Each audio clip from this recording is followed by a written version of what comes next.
इस्माइल साहब, बहुत शुक्रिया आपके वक्त का। सबसे पहले तो मैं जरा चाहता हूं ये मुज़ाकरात वाले मामले पर बात हो जाए, फिर हम ये जो मईशत से जुड़े सवाल हैं उन पर आते हैं। तो ये जो मिफ्ताह इस्माइल साहब, ये जो मुज़ाकरात वाली बात चल रही है, आपके ख्याल में कोई फायदा होगा इससे पाकिस्तान तहरीक इंसाफ को, हुकूमत को? देखिए, जितनी देर तक ये बातें कर रहे हैं, इतनी देर में से कम कुछ धरने नहीं होंगे, कुछ मारामारी नहीं होगी, कुछ लोगों के घरों पे रेड नहीं पड़ेंगे, तो वो तो अच्छी बात है कि अगर कुछ बातचीत से कुछ हल निकल सकता है। तो पीटीआई की सियासत अब तक ऐसी रही है कि उसने हुकूमत को और मुक़्तदरा को और करीब कर दिया है।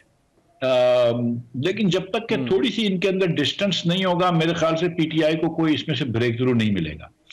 लेकिन अगर ये शायद सोचें कि यार ये कहीं ना कहीं इसका हल निकालना ही है, तो इसका हल एक ही है रहमान भाई, वो ये है कि जमहूरियत के अंदर आपको जमहूर की राय के पास जाना देना पड़ेगी। तो आपको कभी ना कभी इलेक्शन की तरफ जाना पड़ेगा, चाहे साल में चले जाओ, चाहे 2 साल में चले जाओ। इसके दरमियान आप एक ऐसी पॉसिबिलिटी कर सकते हैं कि इस किस्म की हुकूमत ले आए जिसमें ये सब शामिल हो, और फिर आप एक इस किस्म का ईसीपी ले आए जिसमें सबका कॉन्फिडेंस हो, और वो आपको एक free and fair election they दे। ठीक है, लेकिन अब ये ऐसा जो ऐसा सेटअप आएगा, ये कौमी हुकूमत ही इसको कहा जाए, तो कौमी हुकूमत जो है वो क्या इससे जो है वो फायदा होगा? क्या वो मामलात को चला लेगी अभी इस तरह से, जितनी पोलराइजेशन है, जिस तरह से मामलात हैं?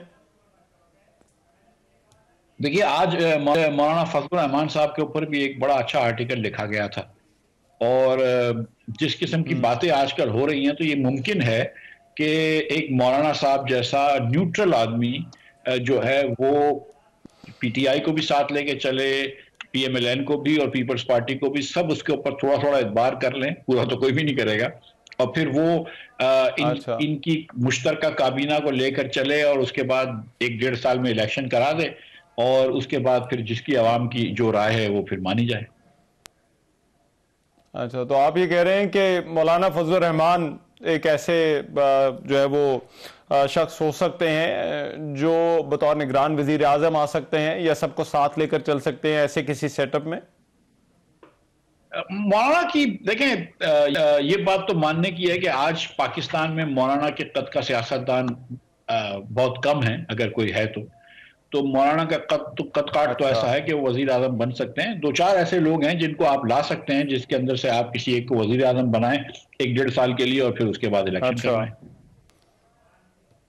अच्छा, ठीक है। अब जरा कुछ मुआशी मामलात पर बात कर लेते हैं। एक बड़ा इशू, बड़ा चैलेंज हुकूमत के सामने पीआई की निजकारी का है। आपको होती हुई नजर आ रही है पीआई की निजकारी आने वाले दिनों में? देखिए, चैलेंज कोई भी नहीं था, पीआई की निजकारी हो सकती थी, लेकिन हुकूमत की नीयत ही नहीं थी। और अगर नीयत होती तो जो आज भी कर रहे हैं, अब जो इन्होंने किया है फेल होने के बाद, कि वो जो टैक्स का जो पैसे देने थे वो कहा हम खुद दे देंगे, जो सिविल एविएशन के पीआई के पिछले 20 साल के ड्यूज थे बोला हम खुद दे देंगे, तो वो पहले नहीं कर सकते थे, तो उस वक्त बेड आ जाती। अब जो है वो लोग चले गए हैं, हुकूमत की उस वक्त नीयत कोई भी नहीं थी, इसलिए इन्होंने वो ब्लू वर्ल्ड को रखा था, क्योंकि उनको पता था कि बाकी सब चले जाएंगे हमारी अनरीजनेबल बातों से जो ये चाह रहे थे, तो कम से कम एक कहने को हो जाए कि एक आदमी तो ठहरा था। लेकिन अब ये कोशिश जारी है। मैंने सुना है कि अंदर खाने जो है वो प्राइवेट लोगों को अप्रोच किया जा रहा है कि यार प्लीज तुम लोग वापस आ जाओ, तो देखो क्या होता है। अच्छा, ठीक है। और दूसरा मामला स्टॉक मार्केट का, जिस पर मैं आपकी राय चाहता हूं, क्योंकि ये जो हमने आखिर में तेजी देखी, हुकूमत ये कहती है कि ये एक इशारा है मुआशी इस्तेहकाम का और हमारा इसमें बड़ा किरदार है। तो आपको लगता है स्टॉक मार्केट का जो ट्रेंड है इसमें तेजी का, ये आगे भी बरकरार रहेगा? देखिए रहमान भाई, 2 दिन पहले स्टॉक मार्केट 3000 पॉइंट गिर गई, कल जो है गुज़िश्ता कल 4500 पॉइंट गिर गई, आज 2800 पॉइंट चढ़ गई। तो मार्केटें तो ऊपर नीचे होती रहती हैं, हुकूमत का इसमें कोई काम नहीं है। लेकिन क्योंकि शरह सूद कम हुई है, और शरह सूद इसलिए कम हुई है कि अफराद ज़र कम हुआ, और वो इसलिए कम हुआ है कि दुनिया भर में तेल सस्ता हुआ है, हुकूमत ने तो कोई काम नहीं किया इस पर। लेकिन क्योंकि शरह सूद कम हुआ है तो मार्केट ऊपर चली गई है, और मुझे कोई इस वक्त कोई ऐसी वजह नजर नहीं आ रही कि जिसकी वजह से ये मार्केटें नीचे जाएं। मेरी तो उम्मीद है कि इंशाअल्लाह ताला मार्केटें यहीं रहेंगी या इससे ऊपर जाएंगी। अच्छा, और ये जो नॉन फाइलर्स है, इसके हवाले से हुकूमत अब एक बिल भी ले आई है, सख्त इक़दामात का ऐलान किया है। आपके ख्याल में यही अप्रोच होनी चाहिए? देखिए, ये जो इन्होंने आज फैसला फरमाया है कि जो जिसके पास जो रजिस्टर्ड नहीं होंगे टैक्स के अंदर, वो उनको हम अकाउंट्स नहीं खोलने देंगे, उनको हम गाड़ी नहीं खरीदने देंगे और उनको घर नहीं खरीदने देंगे। ये फैसला गाड़ी और घर का तो मैंने और शायद अब्बासी ने 2017 में किया था। तो इस पर तो चलो देर आए दुरुस्त आए। और ये मैं समझता हूं कि ये ऐसन इक़दाम है कि इस थोड़ा सा गहरा टाइट करें आप उन लोगों के ऊपर जो कि टैक्स में रजिस्टर्ड नहीं है। जो बाकी बातें हैं वो ये हैं कि एफबीआर चाहता होगा या वजीर खजाना चाहते होंगे कि ये चीज़ें जो है वो बेहतर हो जाए, लेकिन जब भी वो जिसको कहते हैं ना कि when the rubber hits the road, तो उस वक्त वजीर आजम साहब जो है ये चीज़ें रुकवा देते हैं। इसीलिए वजीर आजम साहब ने दुकानदारों पर टैक्स नहीं लगने दिया, इसीलिए वजीर आजम साहब ने पेंशन रिफॉर्म्स नहीं होने दी, इसीलिए आपने बात की थी IMF को वादा किया था कि नेशनल फाइनेंस पैक्ट बनाएंगे, नहीं बनाया। आपने कहा था कि हम कुछ वजारतें डिवॉल्व करेंगे, नहीं की। आपने कहा था हम कुछ वजारतें खत्म करेंगे, नहीं की।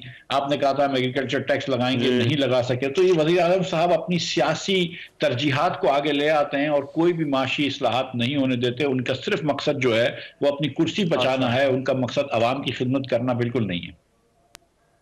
ठीक है। और 10 सालों में ये जो अकाउंट सरप्लस है ये सबसे ज्यादा है, आपको लगता है ये भी आशारिये जो है वो जाहिर कर रहे हैं कि मईशत की जो सिमत है वो दुरुस्त है? इसके अंदर अगर आप जरा सा देखें तो दो बातें नजर आती हैं। एक बात ये नजर आती है कि आपका जो बरामदात है वो 4% से बढ़ी है। इसका मतलब ये है कि 18 साल में आप अपनी बरामदात इसी स्पीड पे चलते रहे तो 18 साल में अपनी बरामदात डबल कर देंगे, जबकि हुकूमत की कोशिश ये है कि अगले 3 साल में डबल हो जाए। तो 3 साल में डबल करने के लिए आपको 24% ग्रोथ चाहिए, 4% नहीं चाहिए। दूसरा जो एस्पेक्ट है ठीक, वो ये कि आपकी दरामदात जो है उसमें 7% कमी आई है। एक्चुअली दरामदात का ताल्लुक जो है वो मईशत की रफ्तार से होता है, और क्योंकि इस मईशत के अंदर खपत कम हो गई है, रफ्तार स्लो हो गई है, तो आपकी दरामदात भी कम हो गई। दरामदात कम होना इज नॉट हेल्दी। जो आइडियली हमको चीज चाहिए वो ये कि दरामदात भी बढ़ रही हो लेकिन बरामदात बहुत तेजी से बढ़ रही हो और उसके बाद जाके हमको थोड़ा सा सरप्लस हो, वो चीज ज्यादा बेहतर है। लेकिन यहाँ पे बरामदात बहुत स्लो है और दरामदात नेगेटिव है। ठीक है। और ये जो इंटरेस्ट रेट कम हुआ है, हमारी जो मईशत थी वो एक रिसेशन में थी, बहुत स्लो जो है वो ग्रोथ थी। अब आपको लगता है कि ये ग्रोथ जो है वो थोड़ा बढ़ेगी, इकोनॉमी जो है वो अब उस तरफ जा रही है? रहमान भाई, पिछले 3 सालों में पाकिस्तान में औसत जो ग्रोथ आई है वो 1.7% आई है, जबकि आबादी हमारी 2.4% से बढ़ी है।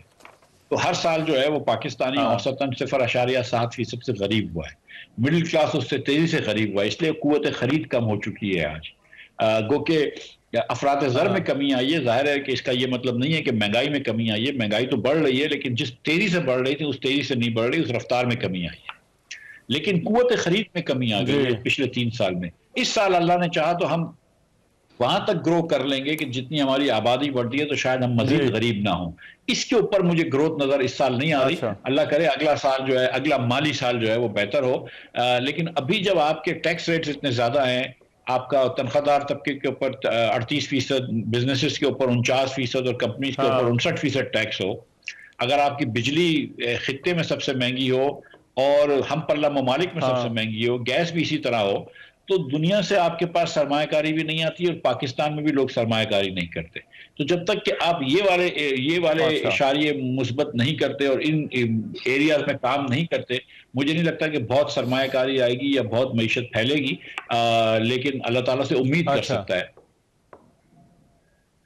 ठीक है। और लास्टली एक बड़ा मामला कॉस्ट ऑफ एनर्जी का रहा। हुकूमत ने कहा कि हमने IPPs के साथ रीनेगोशिएट किया है, अभी भी कर रहे हैं, आज की भी खबर है। तो ये IMF के होते हुए आपको लगता है कि अगले आने वाले सालों में ये जो कॉस्ट ऑफ एनर्जी है, ये तवानाई की जो कीमतें हैं, क्या अब ये नीचे आएंगी या नहीं? मैं तो ये जानना चाहता हूं कि अगर हुकूमत ने ये जो IPPs से रीनेगोशिएट किया है तो जो 2100 अरब रुपया हमको देना था जो सर्कुलर जो कैपेसिटी पेमेंट में, उसमें से कितने पैसे कम हो गए, नंबर 1।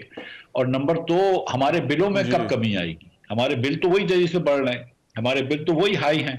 तो अगर हुकूमत ने कोई सर्कुलर डेट, मतलब हुकूमत ने अगर कोई कैपेसिटी पेमेंट में कमी आई है तो उसका फायदा कब होगा आवाम को? जी आप तो ये कह रहे हैं, तो हमें बताएं तो सही कि कितने रुपए कम हुए हैं, कितने रुपए इस साल कम होंगे कैपेसिटी पेमेंट्स के, और उसमें बिलों में क्यों नहीं कमी आ रही?